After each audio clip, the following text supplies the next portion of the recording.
안녕하세요. 여러분에게 아주 신선한 간만 쏙 빼드릴 주식구뮤입니다. 새로운 한 주가 시작됐고 벌써 이번 주 금요일이 바로 크리스마스인데요. 사실상 현재 코로나 바이러스가 기승을 부려서 지금까지 저와 시청자님들께서 봐오셨던 크리스마스 때 모습과는 사뭇 다를 것 같은데요. 안전한 곳에서 가족 그리고 친구 혹은 애인이 있으신 분들은 코로나 조심하셔서 행복한 크리스마스 계획에 차질 없으시길 바랍니다.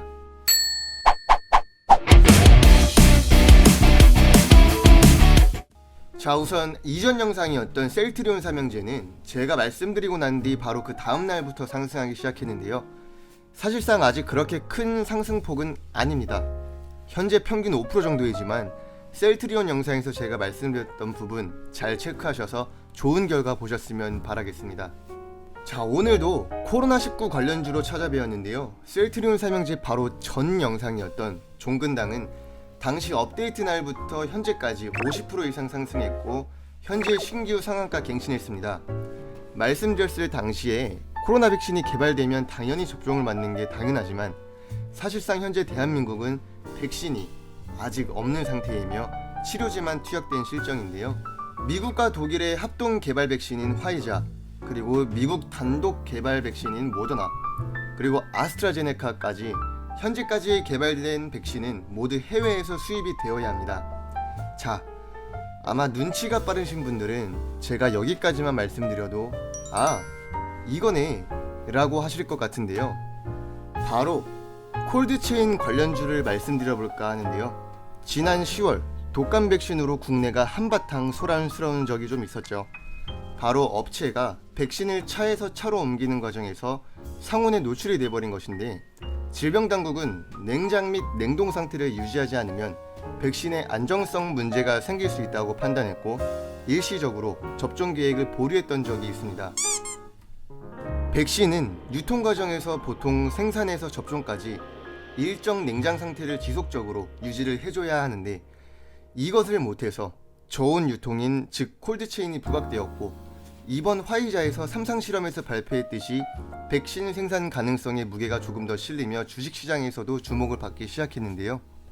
또한 화이자, 모더나, 아스트로제네카 등 백신 개발이 완료되고 계약까지 이루어지고 있는 실정에 아무래도 유통에 관한 부분에 가장 주목을 받을 수밖에 없을 것 같은데요. 시청자 여러분들께서는 어떻게 생각하시는지 궁금합니다. 콜드체인은 유통시 온도 관리가 필수적인 제품들을 유통 과정 전반에 걸쳐서 낮은 온도를 일정하게 유지하고 제품의 신선도와 품질을 떨어뜨리지 않고 유통하는 체계를 말하는데요. 오늘도 영상에서도 메인 종목과 서브 종목으로 나눠보고 관심 종목에 담아둘 만한 종목까지 말씀드릴 예정이니 영상 꼭 끝까지 봐주시길 바랍니다.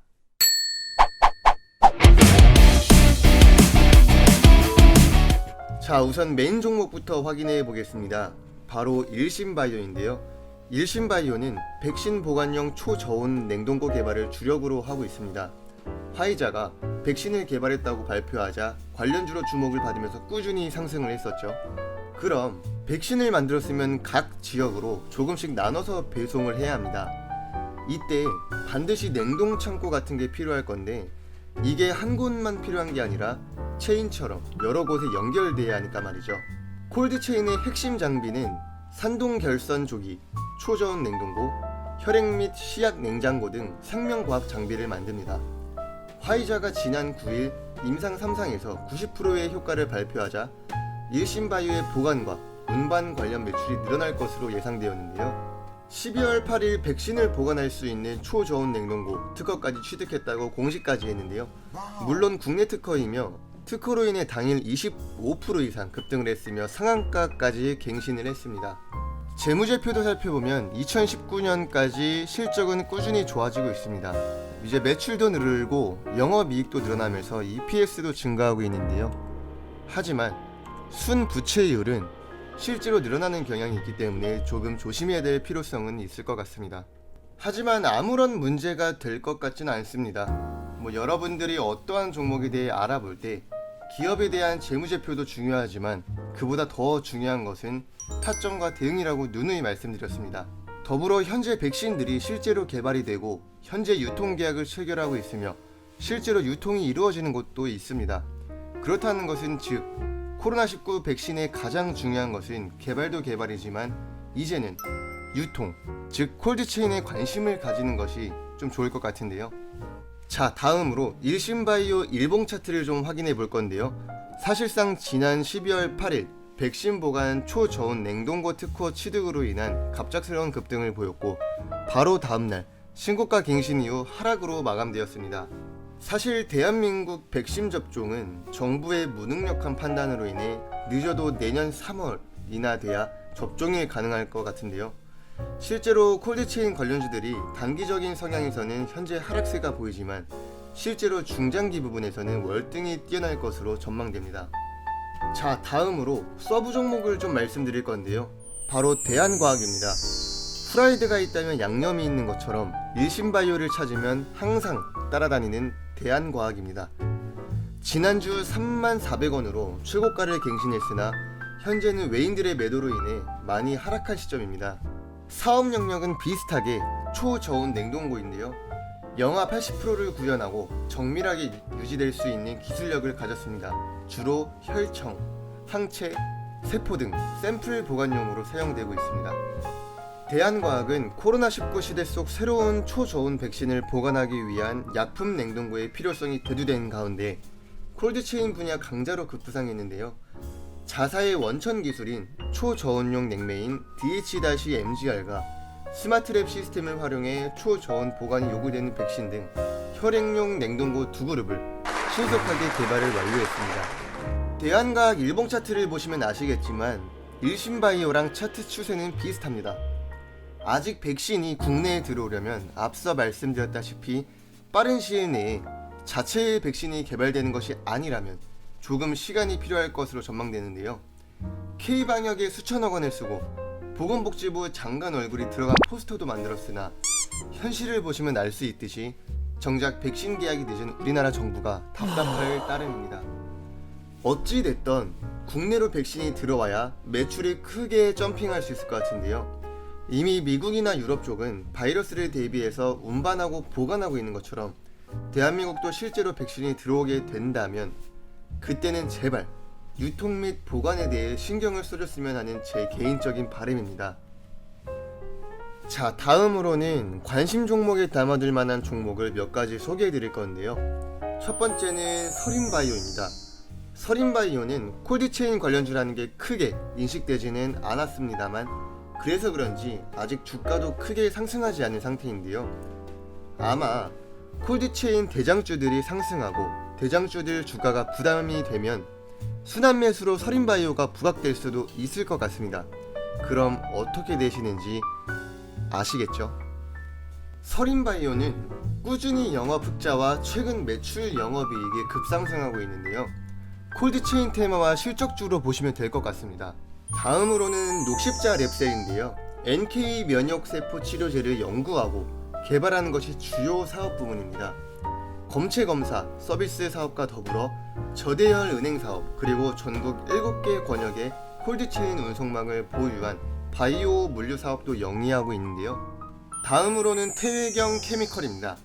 드라이아이스라고 말씀드리면 다 아실 건데요.